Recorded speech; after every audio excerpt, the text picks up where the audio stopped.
Hello, I'm in a 2011 Ford Fusion, and today I'm going to show you how to adjust your date and time. So first, make sure your vehicle's on so that this is all lit up. And then from here, from whichever screen you're on, whether it's the home screen or another screen, we can go to settings and then clock. And then from here, you can now make all your adjustments, the hours, the minutes, AM or PM.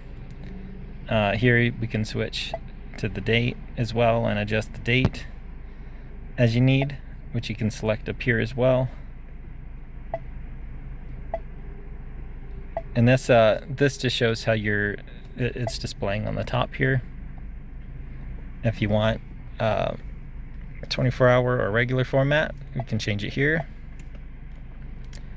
And that's it. And it just auto saves as you do this, so there's no other buttons you need to click. But I hope this was helpful. Hope you have a wonderful day.